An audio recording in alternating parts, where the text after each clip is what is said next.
Hello students, beta in this video we are going to study about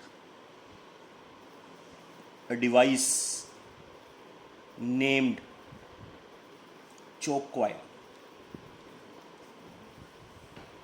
Choke coil बारे study करते हैं बेटा. It is an electrical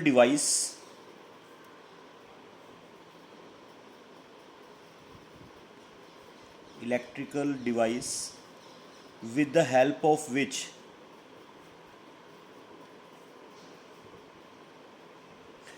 we can control alternating current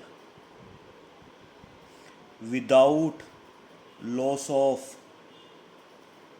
much power. ज़्यादा power ਦਾ loss किते बिना without loss of much power we can control alternating current with the help of this device, and that device is named as choke coil. इस device ਨੂੰ ਅਸੀਂ ਬੋਲਦੇ ਬੇਟਾ choke coil. ठीक है, choke coil ਇੱਕ ਤਰ੍ਹਾਂ ਦਾ ਇੰਡਕਟਰ ਹੀ ਹੁੰਦੀ ਹੈ ਬੇਟਾ. This is known as choke coil having inductance L, reactance XL, formula omega L. तो जिमें ओहम्स ला का फार्मूला होंदा I is equal to V by R, असी फार्मूला लगा सकते हैं I is equal to E by XL. Alternating current नू control किया जा सकता with the help of this device. That device named is known as choke coil. ठीक है बेटा, तो चोक कॉइल एक यह जी डिवाइस होंदी है जिस डिवाइस की हैल्प नाल असी अल्टरनेटिंग करंट कंट्रोल कर सकते हैं बिना पावर लॉस तो, या पावर का लॉस बहुत घट होएगा without much loss of power. Okay, power का ज़्यादा लॉस किते बिना अल्टरनेटिंग करंट नू कंट्रोल किया जाता with this device. It is of two types.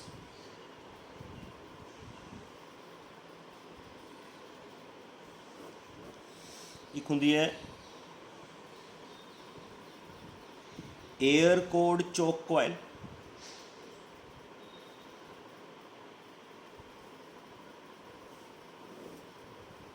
Air cored choke coil.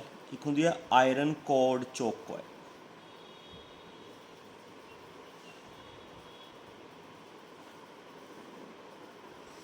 Air cored choke coil तो वो ही बेटा जिदे कोर दे अंदर एयर है, कोर खाली है. इनू आपां इंटरनल पोर्शन नू की बोलते हुंदे कोर.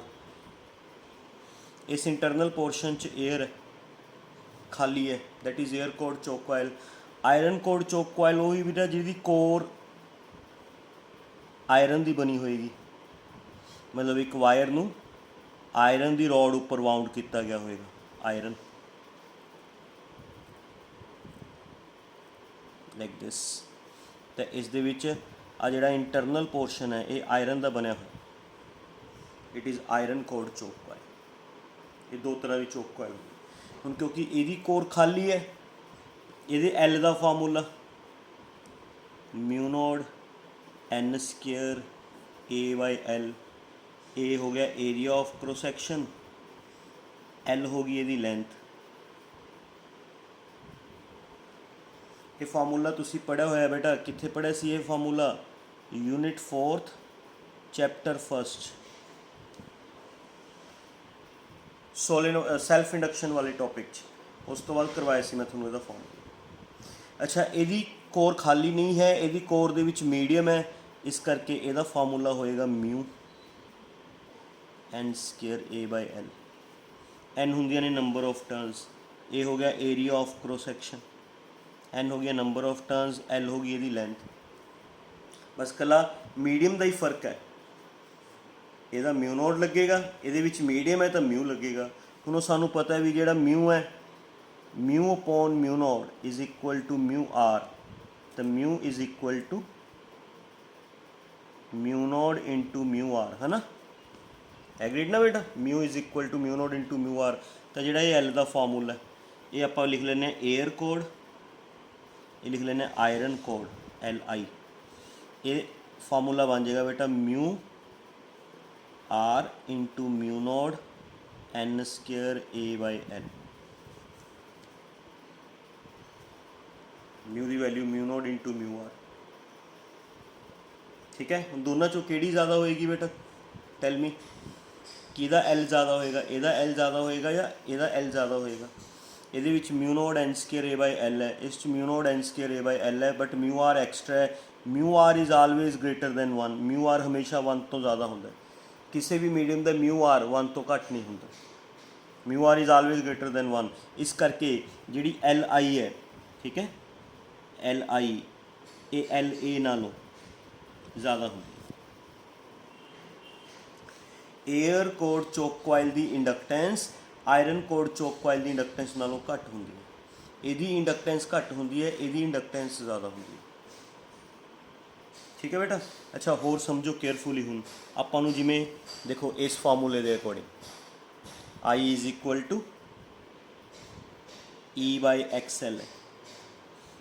एक्स एल का फार्मूला ओमेगा एल है ना बेटा, ओमेगा का formula 2 pi nu L, nu ऊपर ले जाओ, आई नीचे ले आओ, तो न्यू तो एल का रिलेशन की पै गया, इनवर्स पै गया। दैट मीनस जिसका एल ज़्यादा है, जिसका एल ज़्यादा है वो घट फ्रीकुएंसी वाला करंट कंट्रोल करेगी, जिस कोयल का एल घट है वो ज़्यादा फ्रीकुएंसी वाला करंट कंट्रोल करेगी, जिसका एल घट ज़्यादा है वो घट फ्रीकुएंसी वाला करंट कंट्रोल करेगी। तो क्योंकि एल ए की वैल्यू स्मॉल होंदी है, एल ए घट है, एल स्मॉल है, तो हाई फ्रीकुएंसी वाला है ना, फ्रीकुएंसी हाई फ्रीकुएंसी वाला करंट कंट्रोल करेगी, क्योंकि फ्रीकुएंसी तो एल का रिलेशन इनवर्स है। That means air cored choke coil controls high frequency alternating current. Agreed? ये की लिखा मैंने, समझ आ गया कि नहीं आया बेटा?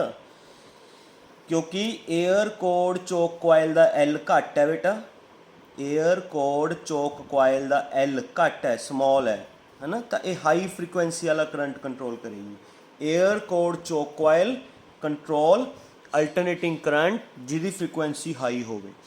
Okay, and because iron cored choke coil का एल लार्ज है, ज़्यादा है, आ देखो ज़्यादा है, इस करके ये जिहड़ी फ्रीकुएंसी कंट्रोल करेगा वो लो फ्रीकुएंसी वाला करंट, जिहदा एल ज़्यादा वो घट फ्रीकुएंसी वाला करंट कंट्रोल करेगा। इस करके iron cored choke coil controls low frequency alternating current. Clear? तो ये दो इंपोर्टेंट क्वेश्चंस हैं रीजनिंग क्वेश्चन 2 मार्क्स के, भी जी एयर कोर्ड चोक कोयल है वो हाई फ्रीकुएंसी वाला करंट कंट्रोल कर दिया है, why, and iron cored choke coil low frequency वाला अल्टरनेटिंग करंट कंट्रोल कर दिया, वाई। तो वह आंसर यही है बेटा भी फ्रीकुएंसी तो एल च रिलेशन इनवर्स होंदा है, जिस कोयल का एल ज़्यादा होएगा वो घट फ्रीकुएंसी वाला करंट कंट्रोल करेगी, जिसका एल घट होएगा वो ज़्यादा फ्रीकुएंसी वाला करंट कंट्रोल करेगा। सो ये रिगार्डिंग एयर कोर्ड चोक कोयल या आयरन कोर्ड चोक कोयल, दोनों चोक कोयल्स नाल अल्टरनेटिंग करंट कंट्रोल किया जा सकता है without loss of much power. ठीक है, but air cored choke coil नाल हाई फ्रीकुएंसी वाला करंट कंट्रोल किया जाता है, आयरन कोर्ड चोक कोयल नाल लो फ्रीकुएंसी वाला करंट कंट्रोल किया है। एग्रीड बेटा? रीजन थोनू मैं समझाता।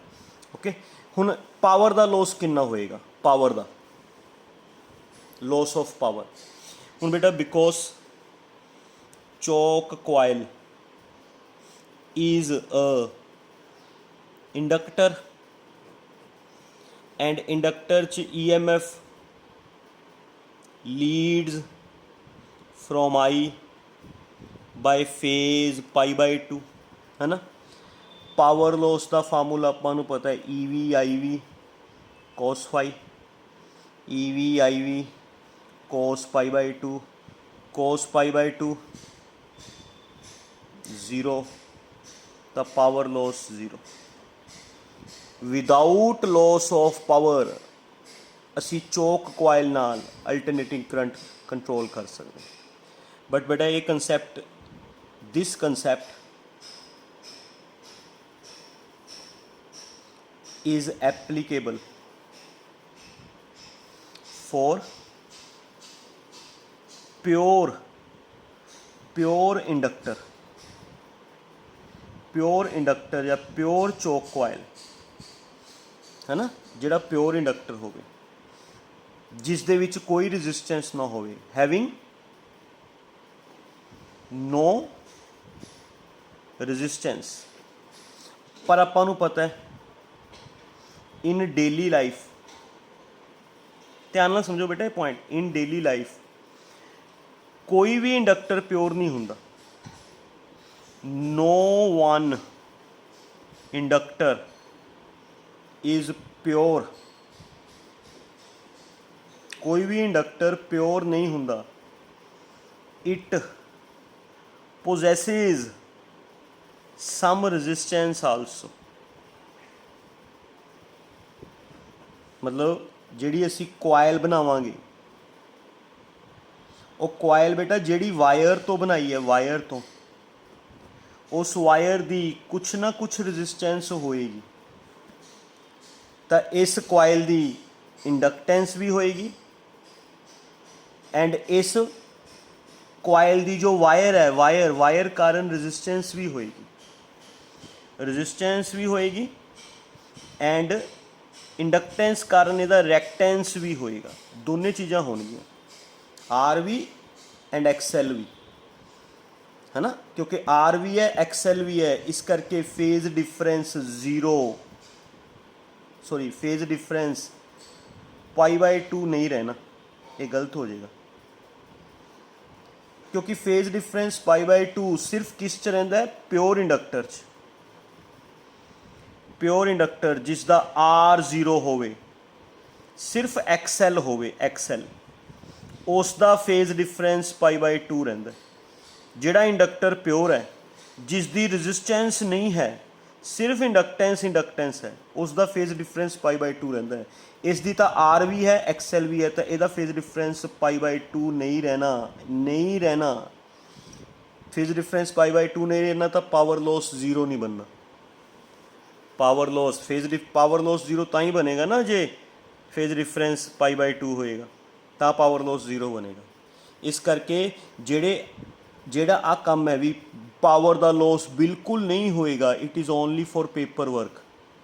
ਇਹ ਸਿਰਫ ਕਾਗਜ਼ਾਂ 'ਚ ਹੈ ਵੀ ਚੋਕ ਕੋਇਲ ਅਲਟਰਨੇਟਿੰਗ ਕਰੰਟ ਕੰਟਰੋਲ ਕਰ ਲੇਗੀ, ਪਾਵਰ ਲੋਸ ਜ਼ੀਰੋ ਹੋਏਗਾ। ਇਹ ਸਿਰਫ ਪੇਪਰਾਂ 'ਚ ਹੈ, ਕਾਗਜ਼ਾਂ 'ਚ। ਅਸਲ 'ਚ ਇਸ ਰੈਜ਼ਿਸਟੈਂਸ ਕਾਰਨ ਥੋੜ੍ਹਾ ਜਿਹਾ ਪਾਵਰ ਲੋਸ ਹੁੰਦਾ। Due to this resistance some power loss may take place, but वो ज़्यादा नहीं होंगे। ठीक है, इस करके मैं थोड़ा पॉइंट क्लीयर किया है भी कई बार ना एग्जामिनर या प्रैक्टिकल के दौरान टीचर पूछ लेंदा भी की चोक कोयल बिल्कुल ज़ीरो पावर लॉस कर दिया है, तो स्टूडेंट समझते नहीं भी चोक कोयल इंडक्टर है, इंडक्टर का फेज डिफरेंस π/2 होंदा है, इस करके उसका पावर लॉस ज़ीरो होंदा है। ठीक है, स्टूडेंट्स एवें आंसर दे देंगे, पर तुहानूं पता होना चाहिए भी डेली लाइफ च जिन्ने भी इंडक्टर होंदे ने, कोयल ही होंदी है ना इंडक्टर, वो वायर दे बने होणगे, उन्हां दी रजिस्टेंस होएगी, रिएक्टेंस भी होएगा। दोने चीज़ां होण करके ये जिहड़ा सर्किट बन गया, ये RL सर्किट बन गया। तो फेज डिफरेंस की वैल्यू होएगी, तो पावर लॉस भी होएगा। There is some loss of power takes place due to this resistance. जे ये रजिस्टेंस ना होंदी है ना, अगर ये रजिस्टेंस ना होंदी, मतलब मटीरियल सुपर कंडक्टर होंदा, जिहड़ी आ कोयल बनाई गई है सुपर कंडक्टर तो बनी होंदी। सुपर कंडक्टर तुसीं यूनिट सैकेंड च पढ़े सीगे, सुपर कंडक्टर डेली लाइफ च एग्जिस्ट नहीं करते, पता है ना बेटा, पढ़ाया सी मैं तुहानूं भी सुपर कंडक्टर डेली लाइफ च एग्जिस्ट नहीं करते। अगर ये मटीरियल सुपर कंडक्टर होंदा, फिर इसदी रजिस्टेंस जीरो होंदी, फिर पावर लॉस, फिर इसदा कला रिएक्टेंस रह जांदा, पावर लॉस जीरो हो जांदा। एग्रीड, समझ गए। अगर इंडक्टर प्योर है, ਉਹਦਾ सिर्फ रिएक्टेंस है, फिर ਉਹਦਾ फेज डिफरेंस π/2 होएगा, रजिस्टेंस जीरो होएगी, पावर लॉस जीरो होएगा, पावर लॉस जीरो। बट ये प्योर इंडक्टर च डेली लाइफ च कोई भी इंडक्टर प्योर नहीं होंदा। In our daily life no one inductor is pure. कोई भी इंडक्टर प्योर नहीं होंदा, ਉਹਦੀ कुछ ना कुछ रजिस्टेंस होंदी है एंड रजिस्टेंस होने कारण वो कुछ ना कुछ पावर का लॉस करता है। ठीक है, सो दिस इज़ अबाउट चोक कोयल। अच्छा हुण क्वेश्चन ये है भी की असी चोक कोयल नाल, question first, can we control DC with choke coil. की चोक कोयल नाल DC कंट्रोल किया जा सकता है? Answer no. वाई? क्योंकि DC की फ्रीकुएंसी कितनी होंदी है? 0 and frequency 0, I the formula E/XL, XL omega L, omega 2 pi nu, nu की value 0, anything multiply by 0 0 infinity. मतलब जिहड़ा चोक कोयल है वो करंट नूं रोकेगा ही नहीं। रिएक्टेंस 0, आ देखो reactance omega L, omega 2 pi nu L, nu की value 0 0 multiply by anything 0, XL 0 हो गया। चोक कोयल DC नूं रोकेगा ही नहीं, तो कंट्रोल की करेगा? जिहड़ा डायरैक्ट करंट है वो चोक कोयल वालों रुकदा ही नहीं हैगा, रोके नहीं जांदा, तो कित्थों कंट्रोल होएगा? तो तुसीं चोक कोयल नाल DC नूं कंट्रोल नहीं कर सकते। फिर क्वेश्चन है भी DC नूं कंट्रोल किस नाल कीता जांदा है? With what device DC can be controlled? DC किस नाल कंट्रोल की जाएगी? आंसर है resistance, rheostat, variable resistance. Resistance नाल असी DC कंट्रोल कर सकते। We can control DC with rheostat. Rheostat किनू कहते होंगे ने? Variable resistance. रेजिस्टेंस घटा के या रेजिस्टेंस वधा के असी करंट कंट्रोल कर सकते। तीसरा क्वेश्चन है भी की असी रियोस्टैट नाल AC कंट्रोल कर सकते? की असी रियोस्टैट नाल AC कंट्रोल कर सकते हैं? Question number third, can we control AC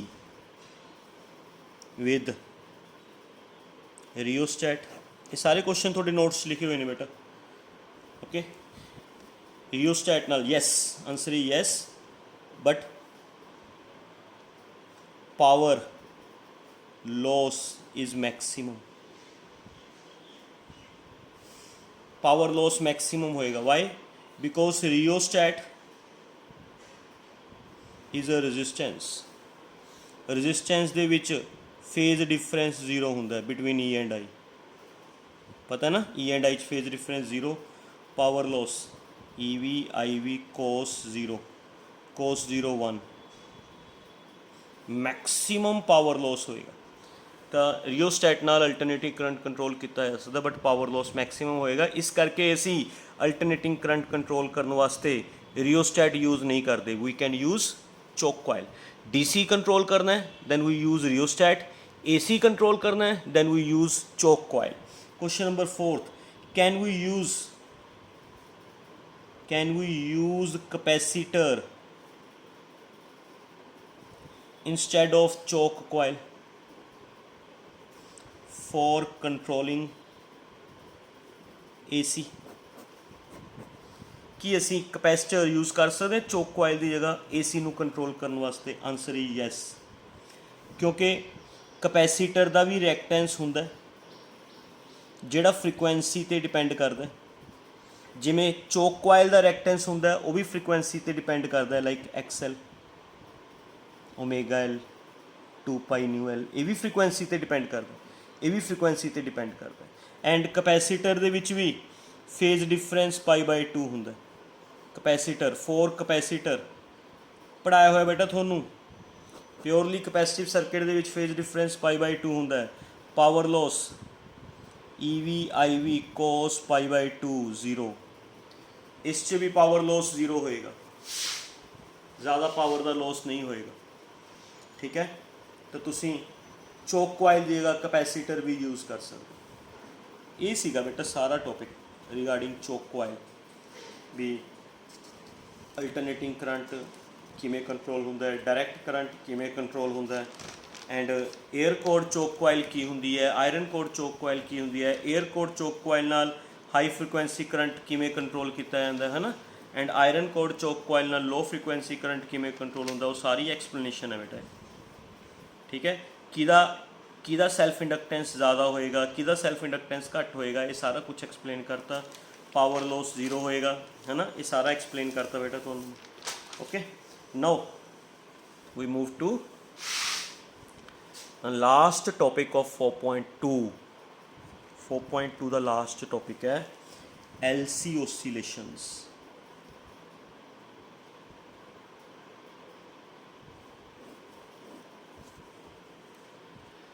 ठीक है, थोरैटिकल जा क्वेश्चन है बेटा, ज़्यादा बर्डन नहीं पेगा इस क्वेश्चन का। ओके, बट कंसैप्ट्स क्लीयर होने चाहिए ने। मैं थोड़ा ये टॉपिक स्टार्ट करने तो पहला कुछ थोड़े बेसिक कंसैप्ट्स क्लीयर करदा भी जिहड़ा कैपेसिटर हुंदा है,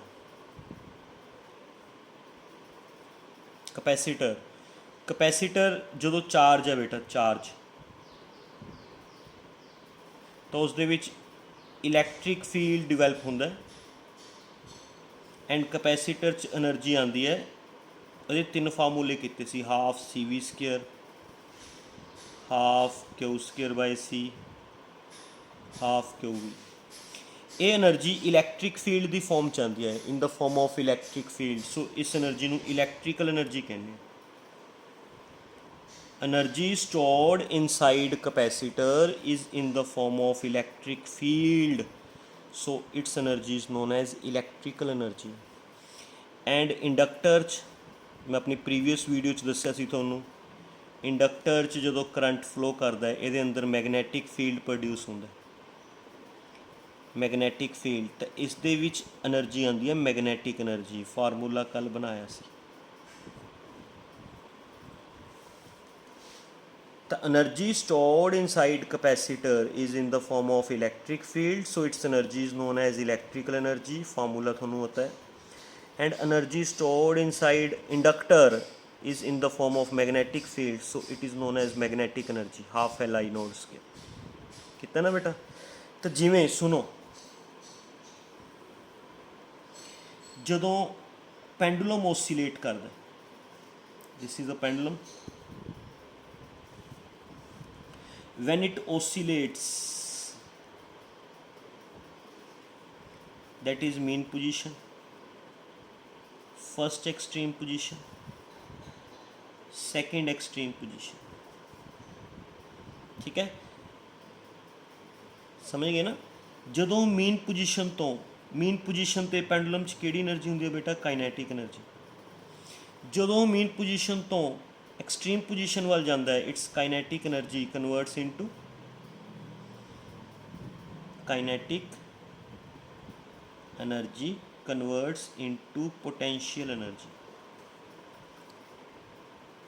पूरे पहुँच के सारी दी सारी एनर्जी किहड़ी बन जाती है, पोटेंशियल। फिर जदों वापस आंदा है, फिर उहदी potential energy converts into kinetic energy. उरे आके सारी दी सारी एनर्जी किहड़ी हुंदी है, काइनेटिक। फिर जदों इधर जाएगा बेटा, again it's kinetic energy converts into potential energy. उरे पहुँच के सारी एनर्जी पोटेंशियल बन जाती है। फिर जदों वापस आएगा है ना, then its potential energy converts into kinetic energy. उरे आके वापस दोबारा तो किहड़ी एनर्जी हुंदी है, काइनेटिक एनर्जी। तो एवें बेटा during one oscillation,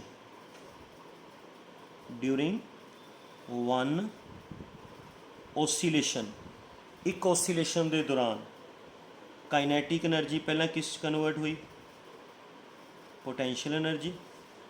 potential energy वापस किस कन्वर्ट हुई, काइनेटिक। फिर काइनेटिक एनर्जी किस कन्वर्ट हुई, पोटेंशियल। एंड फिर पोटेंशियल एनर्जी किस कन्वर्ट हुई, काइनेटिक। ठीक है, that is known as one oscillation. इसको असीं की बोलांगे, वन ओसीलेशन। क्लियर, समझ आ रही है डायग्राम या बहुत बारीक हो गया? मैं थोड़ा वड्डा करके बना देना थोड़ा, इधर वड्डा करके समझा देना बेटा। ध्यान ना समझो, चैप्टर लास्ट टॉपिक है। विद दिस अपना 4.2 ओवर हो जाएगा। 4.2 this is pendulum mean position. Mean position ते pendulum possesses kinetic energy and जिमें ही वो मीन पोजीशन तो अपनी फर्स्ट एक्सट्रीम पोजीशन वाल जाता है, जिमें जिमें वो मीन पोजीशन तो हाइट गेन करी जाएगा, वो स्पीड घटी जाएगी, वो हाइट वधी जाएगी। स्पीड घटी जाएगी, हाइट वधी जाएगी। स्पीड घटन नाल kinetic energy goes on decreasing, height वधन नाल potential energy goes on increasing. इन्ना तो तुहानूं पता ही होएगा। Kinetic energy is converted into potential energy and extreme position ते पहुँच के सारी दी सारी एनर्जी किहड़ी बन जाती है, पोटेंशियल एनर्जी। फिर जदों इत्थों वापस आएगा, ਉਹਦੀ हाइट घटी जाएगी, स्पीड वधी जाएगी। It's potential energy now converts into kinetic energy.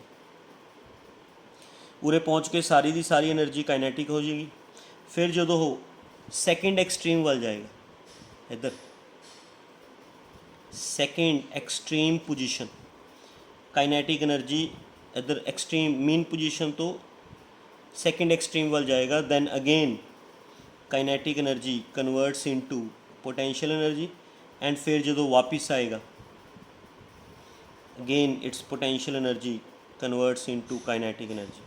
पूरे पहुँच के सारी दी सारी पोटेंशियल एनर्जी बन जाएगी एंड वापस मेन पोजीशन पे पहुँच के सारी दी सारी काइनेटिक। ये वो एक ऑसिलेशन पूरी होगी। देखो मेन पोजीशन तो स्टार्ट होया सी to first extreme to mean, mean to second extreme to mean, है ना। तो ड्यूरिंग वन ऑसिलेशन,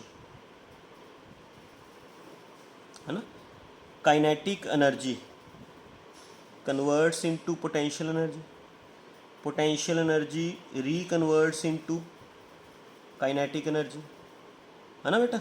ये फर्स्ट पार्ट हो गया, फर्स्ट। सेकंड पार्ट आ वाला हो गया, फिर देन थर्ड पार्ट आ वाला हो गया। Kinetic energy again converts into potential energy and fourth part आ वाला हो गया। Potential energy again converts into, है ना। मतलब एक ऑसिलेशन कला to and fro motion of a particle about a fixed point is known as one oscillation. बेटा ये भी एग्जाम्पल वन ऑसिलेशन की, भी एक पार्टिकल का एक फिक्स पॉइंट के about to and fro motion, to and fro motion is known as one oscillation. ठीक है, वन ऑसिलेशन की डेफिनेशन आ भी है, conversion of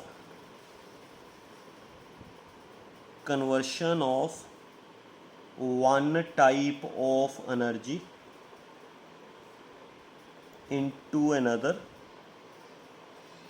and vice versa also forms one oscillation। एक टाइप ऑफ एनर्जी नू दूसरी च कन्वर्ट करना, दूसरी नू पहली च कन्वर्ट करना, पहली नू दूसरी च कन्वर्ट करना, दूसरी नू पहली च कन्वर्ट करना, that also forms one oscillation. इनू भी वन ऑसिलेशन कहते हैं। तो बेटा तुसी ये तो पहला ही याद रखा है भी to and fro motion, to and fro motion is known as one oscillation. भी टू एंड फ्रो मोशन नू ऑसिलेशंस कहते हैं, है ना। एवें भी याद रखो, one type of energy is converted into another, another type of energy is converted into first, first type of energy is converted into second, second type of energy is converted into first. अगर दो energies आपस inter convert हो रही ने, है ना, one energy second energy, one energy second convert हो रही है, सेकेंड वन कन्वर्ट हो रही है, दोनों एनर्जीज एक दूजे इंटर कन्वर्ट हो रही ने, ये भी ऑसिलेशंस प्रोड्यूस करते हैं। They also produce oscillations. तो ये पॉइंट क्लीयर होया पहला थोड़ा, ओके। अच्छा, जी पेंडुलम च एनर्जीज यूज़ हो रही ने, किहड़ियां एनर्जी यूज़ हो रही ने, kinetic energy, potential energy, both energies are the part of mechanical energy, mechanical energy. इस करके पेंडुलम ਦੀਆਂ ਜਿਹੜੀਆਂ ਓਸੀਲੇਸ਼ਨਸ ਹੁੰਦੀਆਂ ਨੇ पेंडुलम ਦੀਆਂ ਇਹਨਾਂ ਨੂੰ ਮਕੈਨੀਕਲ oscillations बोले जाते these are known as mechanical oscillations why because pendulum ਦੀਆਂ oscillations ਚ pendulum ਦੀਆਂ oscillations ਜਿਹੜੀਆਂ energies participate ਕਰਦੀਆਂ ਨੇ participate ਉਹ mechanical energies ਦੇ parts ਨੇ pendulum ਦੀਆਂ oscillations ਚ ਜਿਹੜੀਆਂ energies participate ਕਰਦੀਆਂ ਨੇ ਉਹ mechanical energy ਦੀਆਂ parts ਨੇ that's why pendulum ਦੀਆਂ oscillations ਨੂੰ ਕੀ ਬੋਲਿਆ ਜਾਂਦਾ ਬੇਟਾ mechanical oscillations ਠੀਕ ਹੈ ਆਪਾਂ ਇਸੇ ਤਰੀਕੇ ਨਾਲ ਡਿਸਕਸ ਕਰਨੀਆਂ ਨੇ electrical oscillations ਜਿਸ ਨੂੰ ਬੋਲਦੇ ਨੇ LC oscillations ਇਸ 'ਚ ਇਲੈਕਟ੍ਰੀਕਲ એનર્ਜੀ ਪਾਰਟ ਲਏਗੀ ਇਲੈਕਟ੍ਰਿਕ ਤੇ ਮੈਗਨੈਟਿਕ એનર્ਜੀ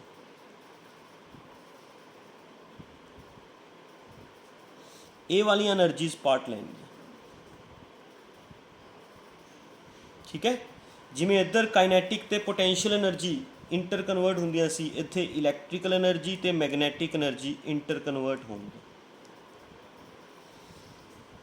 ਤਾਂ ਕਿਉਂਕਿ ਪੈਂਡੂਲਮ ਦੀਆਂ ਓਸੀਲੇਸ਼ਨਸ 'ਚ ਕਾਈਨੈਟਿਕ એનર્ਜੀ ਤੇ ਪੋਟੈਂਸ਼ੀਅਲ એનર્ਜੀ ਰੋਲ ਪਲੇ ਕਰਦੀਆਂ ਨੇ ਕਾਈਨੈਟਿਕ એનર્ਜੀ ਤੇ ਪੋਟੈਂਸ਼ੀਅਲ એનર્ਜੀ ਮਕੈਨੀਕਲ એનર્ਜੀ ਦਾ ਪਾਰਟ ਨੇ ਇਸ ਕਰਕੇ ਪੈਂਡੂਲਮ ਦੀਆਂ ਓਸੀਲੇਸ਼ਨ ਨੂੰ ਮਕੈਨੀਕਲ ਓਸੀਲੇਸ਼ਨਸ ਕਹਿੰਦੇ ਆ ਹੁਣ ਜੋ ਆਪਾਂ ਪੜਾਂਗੇ ਹੈ ਨਾ ਉਸ 'ਚ ਕਾਈਨੈਟਿਕ એનર્ਜੀ ਤੇ ਪੋਟੈਂਸ਼ੀਅਲ એનર્ਜੀ ਨਹੀਂ ਰੋਲ ਪਲੇ ਕਰਨਗੀਆਂ ਕਾਈਨੈਟਿਕ એનર્ਜੀ ਤੇ ਪੋਟੈਂਸ਼ੀਅਲ એનર્ਜੀ ਦੀ ਜਗ੍ਹਾ ਕਪੈਸੀਟਰ ਦੀ ਇਲੈਕਟ੍ਰੀਕਲ એનર્ਜੀ ਤੇ ਇੰਡਕਟਰ ਦੀ ਮੈਗਨੈਟਿਕ એનર્ਜੀ ਰੋਲ ਪਲੇ ਕਰੇਗੀ ਇਹ ਦੋ એનર્ਜੀਜ਼ ਇੰਟਰ ਕਨਵਰਟ ਹੋਣਗੀਆਂ ਜਿਵੇਂ ਪੈਂਡੂਲਮ 'ਚ ਕਾਈਨੈਟਿਕ એનર્ਜੀ ਤੇ ਪੋਟੈਂਸ਼ੀਅਲ એનર્ਜੀ ਇੰਟਰ ਕਨਵਰਟ ਹੁੰਦੀਆਂ ਨੇ ਜਿਵੇਂ ਪੈਂਡੂਲਮ 'ਚ ਕਾਈਨੈਟਿਕ એનર્ਜੀ ਤੇ ਪੋਟੈਂਸ਼ੀਅਲ એનર્ਜੀ ਇੰਟਰ ਕਨਵਰਟ ਹੁੰਦੀਆਂ ਨੇ ਉਹਦੀਆਂ ਓਸੀਲੇਸ਼ਨਸ ਨੂੰ ਮਕੈਨੀਕਲ ਓਸੀਲੇਸ਼ਨਸ ਕਹਿੰਦੇ ਆ ਜੋ ਹੁਣ ਸਟੱਡੀ ਕਰਾਂਗੇ ਹੈ ਨਾ ਉਸ 'ਚ ਕਪੈਸੀਟਰ ਦੀ ਇਲੈਕਟ੍ਰੀਕਲ એનર્ਜੀ ਤੇ ਇੰਡਕਟਰ ਦੀ ਮੈਗਨੈਟਿਕ એનર્ਜੀ ਇੰਟਰ ਕਨਵਰਟ ਹੋਣਗੀਆਂ ਤਾਂ ਕਿਉਂਕਿ ਇਲੈਕਟ੍ਰੀਕਲ એનર્ਜੀ ਆਪਣਾ ਰੋਲ ਪਲੇ ਕਰ ਰਹੀ ਹੈ that's why these oscillations are known as electrical oscillations ਇਹਨਾਂ ਓਸੀਲੇਸ਼ਨਸ ਨੂੰ ਪ੍ਰੋਡਿਊਸ ਕਰਨ ਵਾਸਤੇ ਇੱਕ ਕਪੈਸੀਟਰ ਚਾਹੀਦਾ ਇੱਕ ਇੰਡਕਟਰ ਚਾਹੀਦਾ ਇੱਕ L ਚਾਹੀਦਾ ਇੱਕ C ਚਾਹੀਦਾ that's why these electrical oscillations are known as LC oscillations ਤਾਂ ਬੇਟਾ ਇਲੈਕਟ੍ਰੀਕਲ ਓਸੀਲੇਸ਼ਨਸ ਪ੍ਰੋਡਿਊਸ ਕਰਨ ਵਾਸਤੇ we required one inductor and one capacitor एक L एक C ठीक है दैट सर्किट जिस दे विच एक इंडक्टर ते एक कैपेसिटर आपस च पैरेलल च कनैक्टेड हो that circuit in which inductor and capacitor are connected in parallel to each other is known as tank circuit. Tank circuit is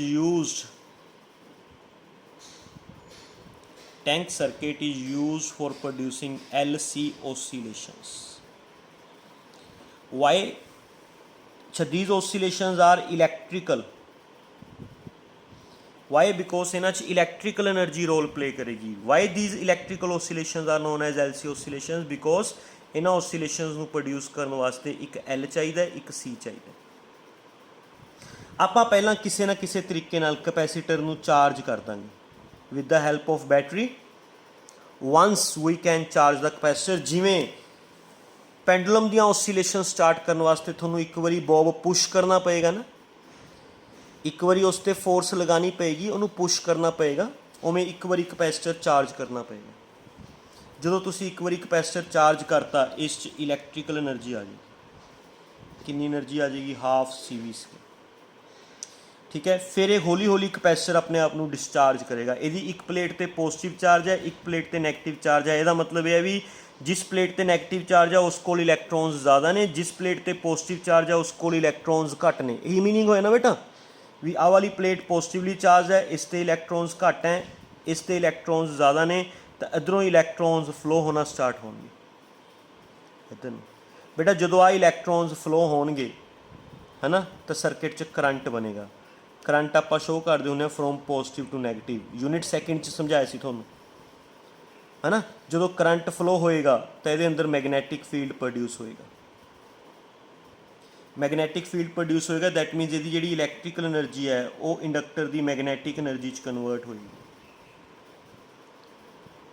capacitor हौली हौली डिस्चार्ज हो जाएगा, it's electrical energy goes on decreasing, current produce होने कारण magnetic energy goes on increase, उस current कारण EMF induce होएगी, उस EMF तो पता है ना जो करंट चेंज होंदा तो EMF इंड्यूस होंदी है, जो EMF इंड्यूस होएगी तो कैपेसिटर अपने आप द्वार तो की कर लेगा, चार्ज कर लेगा, द्वार तो यदि magnetic energy convert into electrical energy. जो ये जी EMF इंड्यूस होएगी ना, इस EMF तो एक कैपेसिटर द्वार तो अपने आप चार्ज कर लेगा, ठीक है। एवें बार बार electrical energy convert into magnetic energy and magnetic energy convert into electrical energy. जिमें इत्थे बेटा देखो उपर काइनैटिक एनर्जी तो पोटैंशियल एनर्जी एक दूजे इंटर कन्वर्ट होंदियां रहिंदियां सी, एवें कैपेसिटर की इलैक्ट्रिकल एनर्जी कदे दी मैगनैटिक एनर्जी बन जाएगी, कदे दी मैगनैटिक एनर्जी कैपेसिटर की इलैक्ट्रिकल एनर्जी बन जाएगी, कैपेसिटर की इलैक्ट्रिकल एनर्जी तो यदि मैगनैटिक एनर्जी बन जाएगी, यदि मैगनैटिक एनर्जी कारण EMF इंड्यूस होएगी, उस तो कैपेसिटर द्वार तो चार्ज हो जाएगा, यदि इलैक्ट्रिकल एनर्जी बन जाएगी, ठीक है, ठीक है।